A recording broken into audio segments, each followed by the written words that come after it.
Hello, everyone. Hi. Good evening. Let's get started with some introductions, yeah? So hi, everyone. Thank you so much for joining us this evening. We're really excited to share this event with you and this new piece. We think it's incredible, so we hope you guys love it as well. My name is Colton Wansittler, and I am the flutist for Pure Winds. I am also acting as the executive director for Pure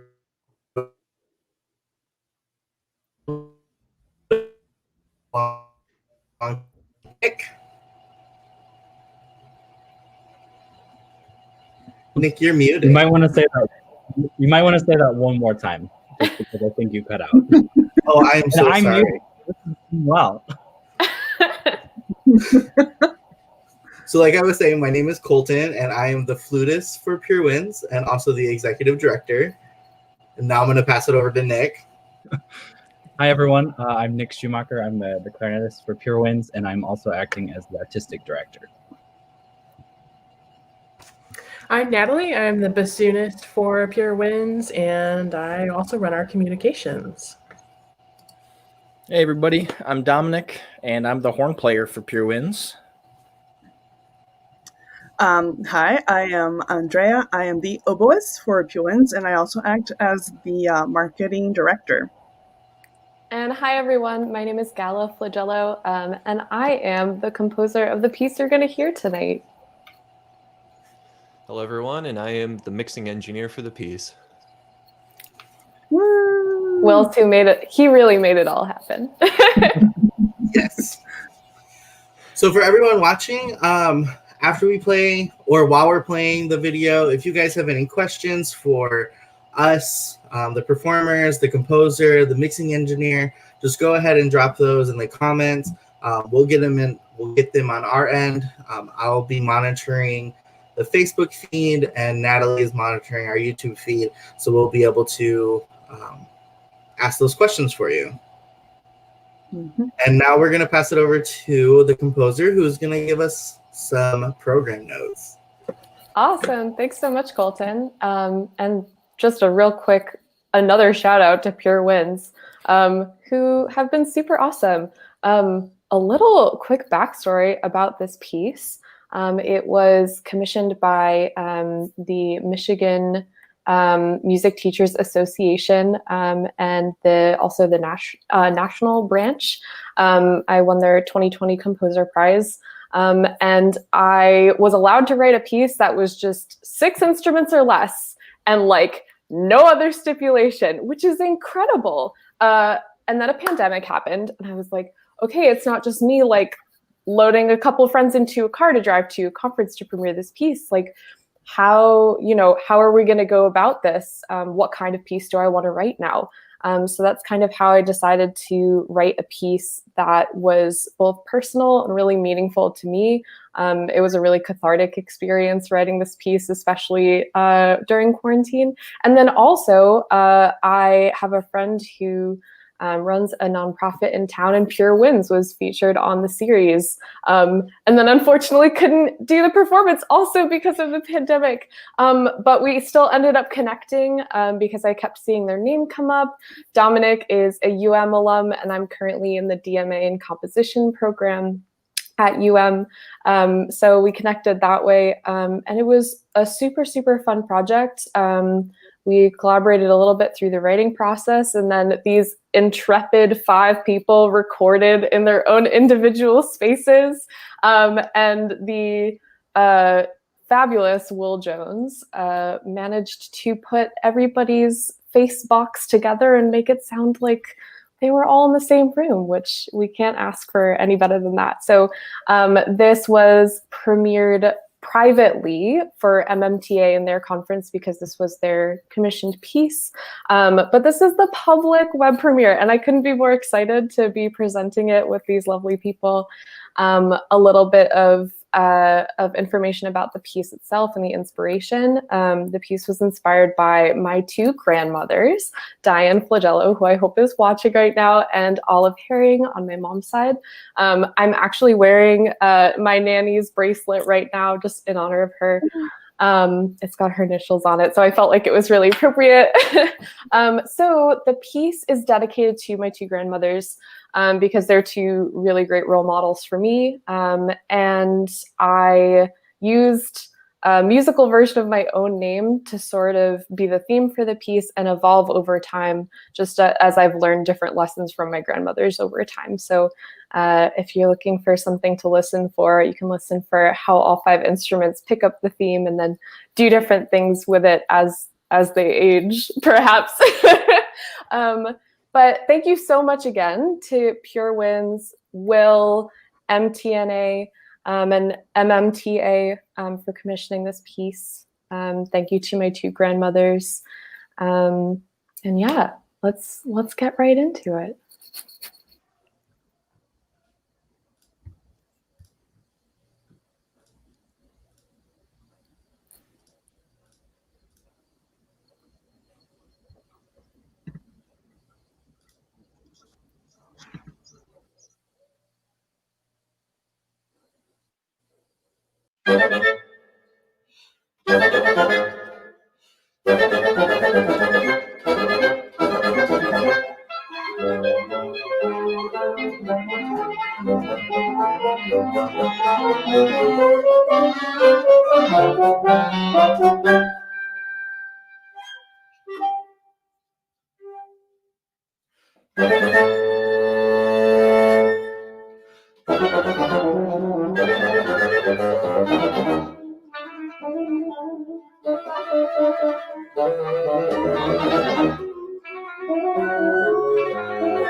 All right.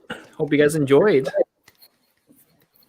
Yeah, that was a lot of fun. It's so much fun just watching the video and seeing how all of that came together. And this is just the music theory nerd in me, but I'm wondering, Gala, if you could tell us a little bit more just in detail about how the piece is put together, maybe how you come up with some of the rhythmic figuration or whatever your compositional strategy was here. I'm wondering if you could tell us about it. Totally. Yeah. Thanks, Nick. This is playing to my own theory nerds. This is perfect. Andrea has a score that hopefully she'll be so kind as to screen share, because I think a visual for our audience can be really helpful here. Whether you read music or not, this piece is based on a theme that's based on my name, which is, in the composerly world, kind of a cheesy thing to do. I think the main examples of this are Bach and Shostakovich, both spelled their name in their music. So I've always wanted to write a piece that did this. And so now seemed like the perfect time, because this was a piece about myself and my family. So as you see, the whole opening and these rests in between are like us going from spelling my first name to spelling my last name all at once. So that was really fun. And if anyone's wondering, and anybody else is a music theory nerd out there, the letters that aren't exactly on the keyboard as actual pitches. So the L is, I made that la flat because A is already that note. And then O, I made 0, which in set theory is just a C natural. So that's how we got there. But this is actually, if you look at this very first system, this is the basis of the whole piece, which hopefully people could hear and hopefully was helpful to the quintet while learning the piece and playing it. A lot of the different twists and turns that the piece takes are still grounded in this material. Yeah, I guess speaking to, and thanks, Andrea, that was really awesome. Thanks for screen sharing. It's always good to have a visual, I think. But the other musical material in the piece that you might hear, the sort of ways that that theme is manipulated, come from actually the sort of program note of the piece and the basis of like, as a person, how do you evolve over time? And like, how do you sonically represent that in your personhood? So I started asking myself that question as I was playing with this little motive, which is like really like wiggly and noodly and chromatic. And I was like, oh, but like there are like really happy, bright, energetic parts of life. And then there are like some things that are like calmer or like gloomier. And how do you get that range with just these pitches? So I started thinking about the people that you surround yourself with. And for me, that translated to voicing. So like where the melody falls in each part. So, you know, sometimes each of you will have the melody gets passed around. So to me, that was like, you know, your community in a way. And then some other sort of ways that I manipulated the melody included texture. So how dense or how sparse it was. And to me, that was kind of like your environment and like where you physically are, maybe where you're living and what that experience is like, which I'm sure we're all thinking about now, especially. And then also age came into it too, because unfortunately my nanny passed away and she was 93. She's the greatest. And my grandma is turning 90 this year. So I wanted to think of like myself in relation to, you know, my entire life and in relation to my grandmother's lives. So for me, age translated to duration, and that's why the piece ends the way that it does. And Colton gets like a silly staccato solo at the end. Not silly, I think it's silly because it's just like so simple and like sparse and kind of comes out of nowhere, but that's kind of why I wanted everything to trail off at the end. It's like, you know, as you get older and hopefully wiser, your perspective on life changes. And so that's why the piece is so drastically different at the end. So I hope that answers the question, but thanks for asking, Nick. And it was a pleasure to have you all premiere this piece. All right, follow up question. Sorry, real quick. One more. I was just wondering, was the process composing for Woodwind Quintet like different from your previous stuff that you've composed for other ensembles and stuff like that? Like, were there different challenges here? Were there things that you enjoyed about it that, you know, maybe you don't typically get to do? I'm just wondering. Yeah, totally. That's an awesome question. I get asked a lot too, like what's your favorite thing to write for? And like that is such a hard question. I feel like this is kind of in that category, because every ensemble has a really unique challenge, I think. For me with this piece, just as an example, I wanted those like heavier parts with like more gravitas to have a lot more bass. And like the issue with Woodwind Quintet is you have like horn and bassoon who can like really hold it down on the bass end of things. And then you have like flute, oboe, clarinet who are just like up here in the stratosphere. And so like there were some scoring challenges, I think, through writing it. It's like when you want something that feels like really dense and rich, like how do you do that with a Woodwind Quintet that's so good at being really agile? And that's why there were some you all are superstars. This is why there are some really challenging parts of this piece, which you all know, but just to shout it out to the audience who's watching. And it's because you all are so good as a woodwind quintet at navigating like these really like sort of flourishing runs. And I did want that texture in the piece, so that's something that's unique to woodwind quintet for sure. I'm a horn player, so I gave Dominic some solos. I couldn't not. It's impossible to not. I feel like every piece I've written with a horn in it, the horn gets a solo because I'm like, shout out to the horn players. You just gotta. Yeah, you just have to. It's like I'm obliged, for life.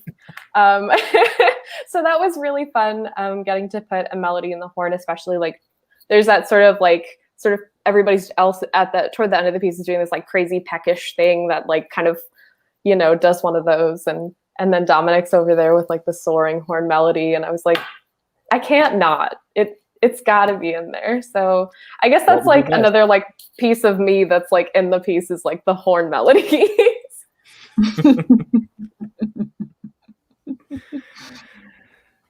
All right. Well, I have a question now. This is for Will, actually.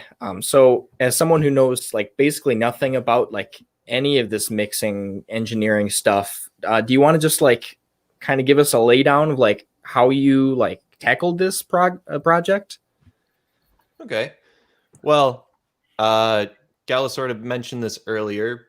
The biggest problem with, recording this way would be that we have 5 different players in 5 different rooms, all recording with 5 different pieces of gear, everything's different, right? And then you have to try to match it up so it sounds like you guys aren't 5 separate, but rather one group.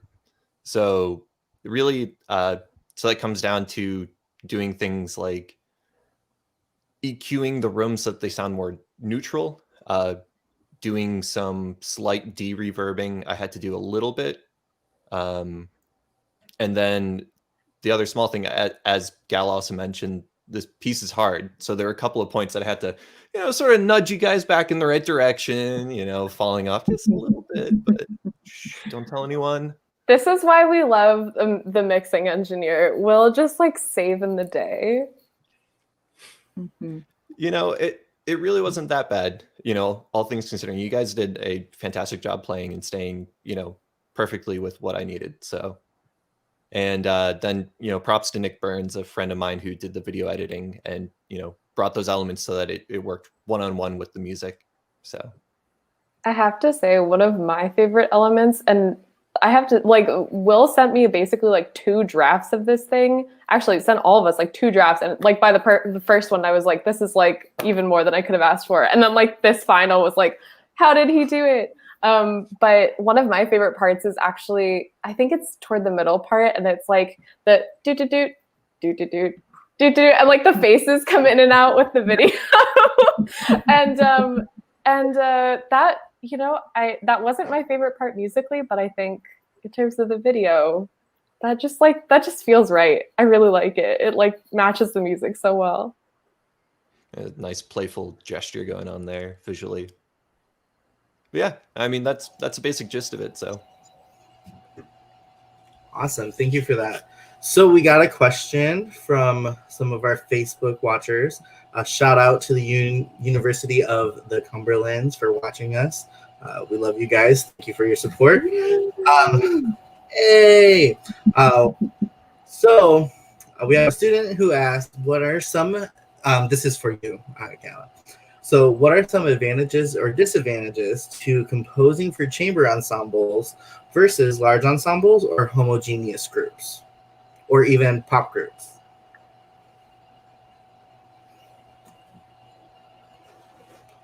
I think you are muted. You're muted, yes. Classic 2020 scenario. Can you repeat the question one more time? It's a really great question. I just want to make sure I like am totally answering it. Of course. What are some advantages or disadvantages to composing for chamber ensembles versus large ensembles or homogeneous groups, or even pop groups? man, this is like a conference paper right here. So I'm sorry if I'm not going to answer this question fully. So forgive me for that. But the first part of that question, which is like large ensemble versus chamber group, especially a non-homogeneous group like the wind quintet, which is, you know, one person on a part, 5 different instruments. Large ensemble, you as a composer feel that you just have a lot of power and density, for lack of a better term. I think that you have to be extremely intentional when you have one person on a part and 5 different instruments. But I think the upside of that, even though it might be like a thinner group, is that each instrument really shines. And I love hearing each specific unique texture, each different timbre. That is probably the biggest challenge with wind quintet out of any chamber group. You know, like you have string quartet, which is like it's 3 different instruments total, but it's all string instruments, so you sort of get the same texture. And with all of you, I mean, like for example, a thing that comes in to the planning process is the different articulations that you all have. So for example, like oboe can sound like really like short and like peckish and like get those really, really short notes going perfectly. And then we have someone like a horn who like can't come out of nowhere. And I know this, again, shout out to the horn.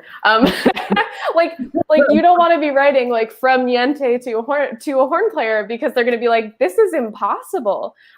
So when a horn comes in, you want them to like really be heard. So I think each instrument has their unique challenges. It's also a credit to both you and Will that this video came together the way it did. I mean, you all are essentially operating completely isolated, like totally siloed in terms of like dynamics and like expression. But I think all of that interpretation still really came through in the piece, which is really incredible. And it's definitely a testament to how you all play as a group, and like your instincts in terms of balance. I think I answered the question. Did I answer the question, Colton? Yeah, I think so. Cool. Awesome. We do have another question from our UC friends. And so that is, when we were down there, we talked a lot about how chamber groups really work hard to match styles, attacks, balance, note lengths, and stuff like that. So they were wondering, how did we compensate for all of that when we were recording a part? Does anyone want to speak to that? Yeah, I think I can answer this. Well, maybe. So a couple more things about the process of how we did this. So we had a click track that we recorded along with, because there's tempo changes in this that were pretty significant, and those obviously had to be together. And there's not a whole lot you can do when you are all many, many miles apart. You just have to have that sort of central thing keeping you in line. But I think for me personally, this piece, in preparing this piece, something I was really focused on was playing exactly what was on the page. So like the exact amount of time for the dynamics, exact lengths that Gala indicated for certain pitches, accents in the right places. And it was like really hard because there was a lot of stuff, and I felt like there was almost more personal preparation in preparing for something like this, just because we don't have live players who can like compensate if we screw something up. We really just had to be there and be in playing at the right time, the right length. And it helps that we've all played together, so we kind of have an idea of, I kind of have an idea about what Dominic's going to do here, and so maybe I can adjust or something like that. So yeah, it was a lot of preparation and a lot of doing exactly what Gala said to do, because that was like the most important thing, because like that was all we had to go on. That was all we had to unify us, was the score and the click track. So I hope that sort of answered your question. Obviously, this is a lot more difficult when we're doing this from at a distance, but I think it worked out. We obviously had quite a bit of help from Will in making some adjustments either way, nudging us in the right direction. I think it was really helpful. I was like, I'm surprised this worked. So, and I'm really glad that it did. Yeah, I mean, I would say first off, it really was not that hard to get everything back to, because I also had the reference to the click track as well. So if there was a slight timing thing, it was, just cleaning up to make sure that the triplets sounded perfectly in time, with each other. So it wasn't, or the duples weren't so swung, essentially like that. As far as dynamics and, any of that work, most of that was really on you guys. You guys managed to control your own dynamics as a group, all these miles apart. So. And I just want to shout that out to, like, I heard like the very early versions of these recordings, and it was honestly everything that I would have wanted to hear in a hall, except like without any of the reverb, except like very clearly recorded in apartments, which is like what we are all doing right now. And like I love that like you all are such talented musicians. When you have a melody and it needs to come out, and like your part really needs to sing, and when you're like just like tittering crazy texture in the background while like somebody else is doing their thing. So yeah, just another huge Pure Winds shout out on that. Thank you so much. We got another question. So this one is, how did you rehearse and figure out what to do with each various section of the piece without being able to practice in person? And did we just practice our individual parts, or were we able to explore that virtually? So Natalie, did you want to take this one? Yeah, I can. So I think it goes back to what Nick said. You have to do exactly what Gala says, or it's going to fall apart. So we all tried our best to stick with what was on the page and with the click track, so that it'd be as easy as possible for Will to magically put it together. I don't think that we weren't able to explore it virtually, really. It's pretty hard to do that. We haven't really been able to do that as a group, but you can always talk about parts. And I think most of our conversation with this piece was, wow, this measure was really hard. Or for me, like this whole section of the piece was really hard. Yeah,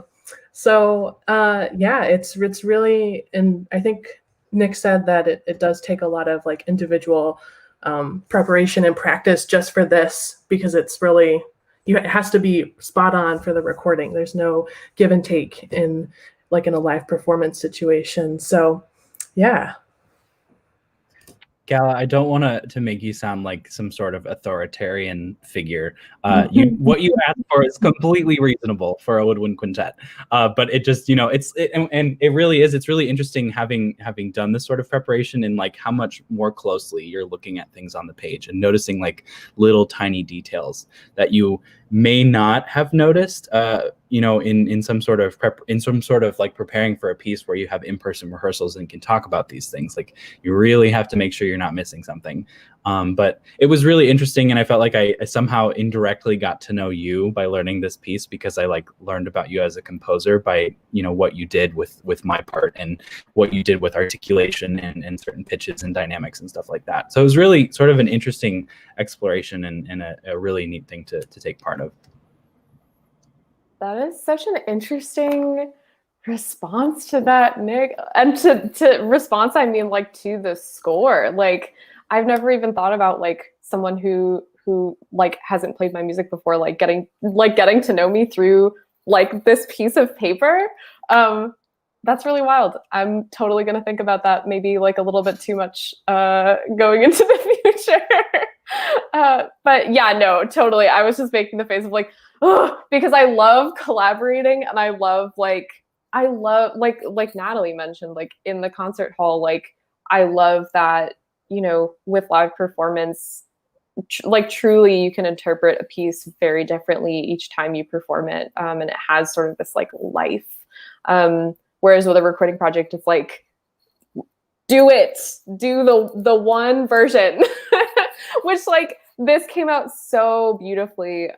So I have zero regrets about that, but I would be so interested to hear this piece like live in a hall, or hear it like on two different concerts, and like hear like what the differences are. And like, I don't know. I think this is also just me longing for like like concert hall reverb and like, you know, like I love with chamber groups how you all like look at each other at very specific points and pieces. And I don't know, I think from the outside looking in, that's just like number one, incredibly charming, and like number two, like incredibly intelligent and really fun to watch as an audience member.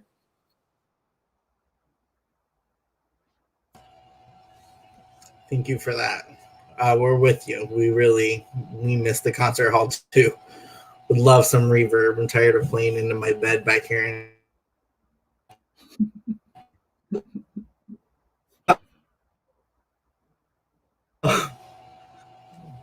Sorry, I think my internet just blipped a little bit.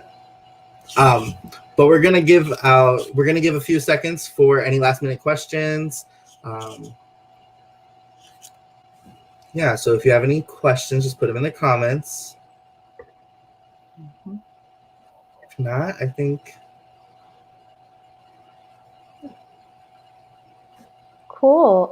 Well, I'm sure if we see any comments pop up, we can just jump right on those. But just to round out our collaboration tonight, I wanted to ask you all, Pure Winds, what do you have coming up? Give us the exciting news, and yeah, tell our viewers what is next for you all. So as exciting as it can be during a pandemic, our next step is recording an album together, actually. And so we're doing some music by Adam Schoenberg, Valerie Coleman, and David Mislanka. So that'll be really fun to put together. It'll be a lot of work, but I think it's going to be a really nice chance to go through this process with this group, all of us together, and it's going to be a lot of fun. So yeah, Andrea, do you want to talk a little bit about something? Surprise! Sure. And the other exciting thing that we have is that we are rebranding. Woo! I got super excited because I am the marketing director. So, yeah, so I love new logos and new colors. So yeah, so follow us on social media, follow us on Instagram, and because you will see a lot of different things. Our website will look completely different.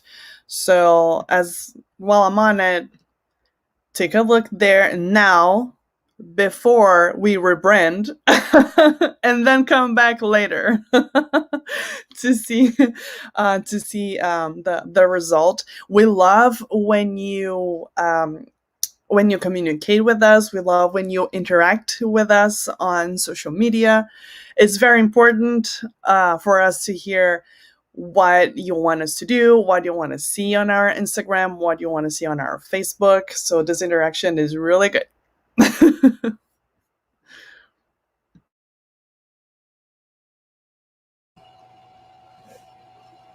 Awesome. Thank you guys so much for that. I don't see any more questions popping up, and we are at our 40-minute mark. So I think that's a good length, and maybe we should wrap up here before people get tired of listening to us. Awesome. Thank you guys so much. We really appreciate it. Thank you all so much again for this collaboration. This has been so fantastic. Do check out my friends Pure Winds and Will at Kinsman Sounds. It's been a joy to work with all of you. Bye, Have everyone. a good night. Bye. Thanks for tuning in. Yeah, bye.